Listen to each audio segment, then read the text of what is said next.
Hello everyone, welcome back to my channel Dalia's cooking world. বেগুন দিয়ে মাছের একদমই নতুন ধরনের ইউনিক একটা রেসিপি নিয়ে চলে এসেছি। এই রেসিপিটা থাকলে এক থালা ভাত কিন্তু এমনি খাওয়া যাবে। তো চলুন তাহলে বেশি দেরি না করে ভিডিওটা আপনাদের দেখিয়ে দিই। সবার প্রথমে দেখুন, এখানে আমি রুই মাছ নিয়ে নিয়েছি। এখানে প্রায় 7 পিস মতো রুই মাছ ব্যবহার করেছি। ওজনে এটা কিন্তু 600 গ্রাম মাছ আছে। আর এর সাথে আমি নিয়ে নিচ্ছি বন্ধুরা এখানে ছোট ছোট টুকরো করে রাখা বেগুন। এগুলোকে ধুয়ে সুন্দর করে পরিষ্কার করে নিয়েছি। দিয়ে এবারে ম্যারিনেট করব। ম্যারিনেট করার জন্য এখানে দিয়ে দিচ্ছি 1 চামচ পরিমাণে নুন, তার সাথে দিয়ে দেবো হলুদের গুঁড়ো, আর সাথে 1 চামচ পরিমাণে সরিষার তেল দিয়ে এইগুলোকে খুব ভালো করে মাখিয়ে নেবো। মাখিয়ে নিয়ে 5 মিনিট মতো সাইডে রেস্টে রেখে দেবো। মাছটাকে এইভাবে ম্যারিনেট করলে কিন্তু মাছে কোনো রকম গন্ধ থাকে না। তো চলুন ভালো করে ম্যারিনেট করে নিচ্ছি। প্রথমে মাছটা করলাম, তারপরে বেগুনটা করে দিচ্ছি। তো এটাকে 5 মিনিট রাখার পরে আমি অপর দিকে একটা কড়াই বসিয়ে দিয়েছি গ্যাসে। আর কড়াইয়ের মধ্যে দিয়ে দেবো হচ্ছে তেল। এখানে আমি 4 চামচ পরিমাণে সরিষার তেল দিয়ে আজকে রান্নাটা করছি। সরিষার তেলটা যখন ভালোভাবে গরম হয়ে যাবে আর সাথে কড়াইটাও গরম হয়ে যাবে, তখন এর মধ্যে আমি এক এক করে মাছগুলো দেবো। মাছ ভাজার জন্য অত্যন্ত জরুরি যে কড়াইটা আর তেলটা খুব ভালোভাবে গরম হওয়া। যারা নতুন রান্না করছেন, যারা বিগনার, তাদের জন্য বলে দিলাম। যারা জানেন তারা তো অবশ্যই এই টিপসটা জানেন যে মাছ ভাজার জন্য অবশ্যই তেল আর কড়াইটা গরম করতে হয়। দিয়ে এক এক করে এবারে এর মধ্যে মাছগুলো দিয়ে দেবো। প্রথমে আমি 2 থেকে 3টে মাছ ভাজবো, আর তারপরে আমি বাকি মাছগুলো ঠিক সেম প্রসেস করে ভেজে নেবো। এই মাছগুলো কিন্তু খুব বেশি কড়া করে বা লাল লাল করে ভাজবো না। হালকা হালকা লালচে কালার আসা পর্যন্ত মাছগুলোকে কিন্তু আমি ভেজে ফেলবো। দেখুন, একদিকটা যখন দেখবেন এরকম হয়ে এসেছে, তখন মাছগুলোকে ঠিক উল্টিয়ে পাল্টিয়ে সুন্দর করে লাল লাল করে হালকা ভেজে নিতে হবে। একদমই দেখুন সামান্য লাল লাল কালার এসেছে, খুব বেশি কিন্তু লাল লাল হয়নি। এই রেসিপির জন্য মাছটা অবশ্যই একটু হালকায় ভাজতে হবে, এতে মাছটা খেতে খুবই ভালো লাগে। তো দেখুন মাছ ভাজাটা প্রায় আমাদের রেডি হয়ে গেছে। তো চলুন এবার মাছ ভাজাগুলোকে এক এক করে তুলে নেব। আর তুলে নিয়ে এই তেলের মধ্যে বাকি যতগুলো মাছ আছে ততগুলোকে সেম প্রসেস করেই কিন্তু আমি ভেজে তুলে নিয়ে তারপরে আমি আপনাদেরকে দেখাচ্ছি।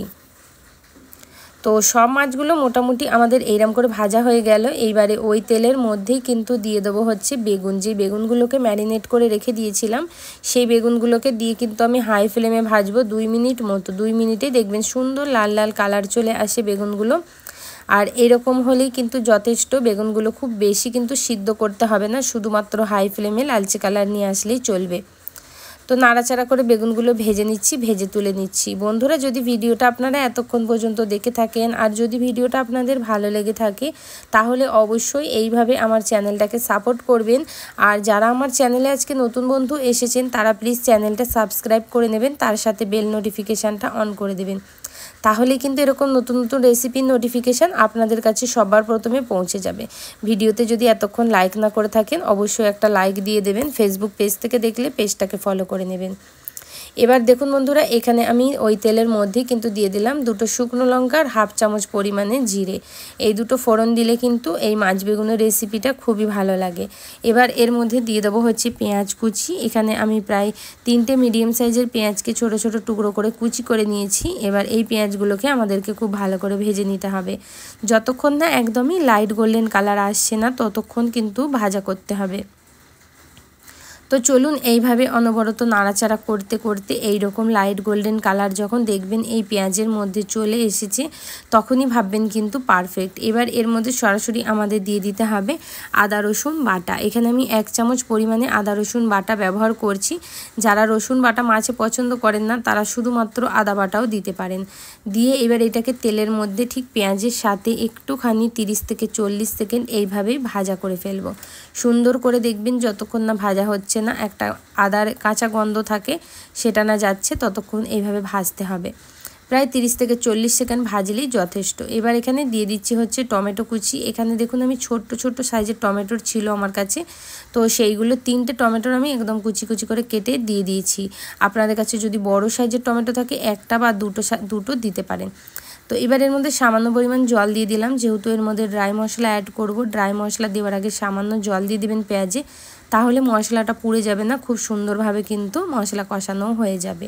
তো গ্যাসের ফ্লেমটা এবার লো করে দিচ্ছি। লো করে দেওয়ার পরে এর মধ্যে দিয়ে দেবো পরিমাণ মতো নুন, 1/2 চামচ পরিমাণে হলুদের গুঁড়ো, আর তার সাথে দিয়ে দেবো হাফ চামচ পরিমাণে লাল লঙ্কার গুঁড়ো, হাফ চামচ জিরে গুঁড়ো আর হাফ চামচ ধনে গুঁড়ো। লাল লঙ্কার গুঁড়োটা আপনারা ঝাল অনুযায়ী ব্যবহার করবেন। আপনারা চাইলে লঙ্কার গুঁড়ো একটু কম দিয়ে কাঁচা লঙ্কা চিরেও কিন্তু এই রেসিপিটাই দিতে পারেন। তো চলুন এই সব মশলাগুলোকে দিয়ে এবার খুব ভালোভাবে নাড়িয়ে চাড়িয়ে ঠিক এইভাবেই কষাতে হবে। সুন্দর করে কষাবেন যতক্ষণ না টমেটোগুলো মোটামুটি গলে আসছে আর সুন্দরভাবে মশলাটা একদমই গ্রেভি হয়ে আসছে, ততক্ষণ কিন্তু আপনাদের এইভাবে মশলাটা কষতে হবে। যখন দেখবেন মশলাটা এইভাবে শুকিয়ে যাচ্ছে তখন সামান্য পরিমাণে এর মধ্যে অল্প অল্প করে জল দেবেন আর মশলাটাকে ভালো করে কষিয়ে নেবেন। তো দেখুন এইভাবে কিন্তু আমি সুন্দর করে মশলাটাকে এই মশলার মধ্যে জল দিয়ে দিচ্ছি। জল দেওয়ার পরে এটাকে ভালো করে কষিয়ে নিচ্ছি। চলুন তাহলে ভালো করে কষিয়ে নিয়ে তারপর আমি আপনাদের দেখাচ্ছি। যতক্ষণ না মশলার ওপর থেকে ঠিক এরকমভাবে তেল ছেড়ে আসছে না ততক্ষণ ভাববেন যে মশলাটা কিন্তু কষানো একদমই হয়নি। তো এইভাবে টমেটোগুলোকে আমি একটুখানি খুন্তির সাহায্যে নেড়ে ছেড়ে দিলাম। নেড়ে ছেড়ে দেওয়ার পরে এর মধ্যে সামান্য পরিমাণ জল দিয়ে দেবো। জল দিয়ে এর মধ্যে যে বেগুনগুলো ভেজে রেখেছিলাম এবার সেই বেগুনগুলোকে এর মধ্যে দিয়ে দিতে হবে। মশলা কষাবার পরেই কিন্তু বেগুনটা এর মধ্যে দিতে হবে। বেগুনটা দিয়ে একটু নাড়াচাড়া করে মিক্স করে নিলেই হবে, যেহেতু বেগুনটা আমাদের আগে থেকে ভাজা আছে আর মশলাটাও কষানো আছে। বেগুনটা দিয়ে একটু নেড়েচেড়ে এর মধ্যে দিয়ে দিতে হবে পরিমাণ মতো জল। গ্রেভি যতটা খেতে চান সেই অনুযায়ী জলটা ব্যবহার করবেন।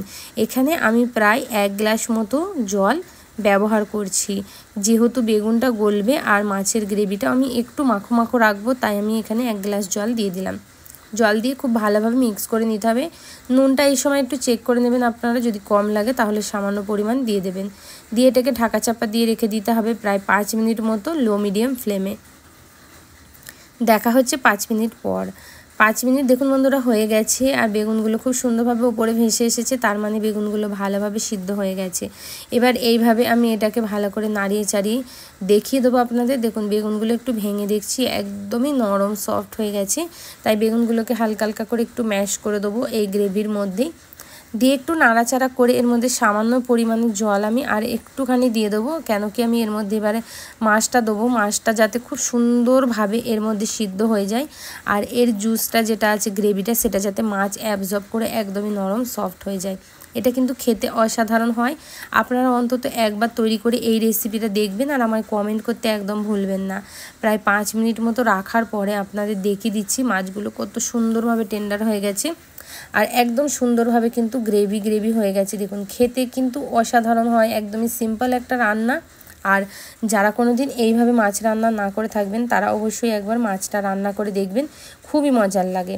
আশা করছি আপনাদের আজকের ভিডিওটা অনেক বেশি ভালো লেগেছে। ভালো লাগলে অবশ্যই লাইক কমেন্ট শেয়ার করতে একদম ভুলবেন না।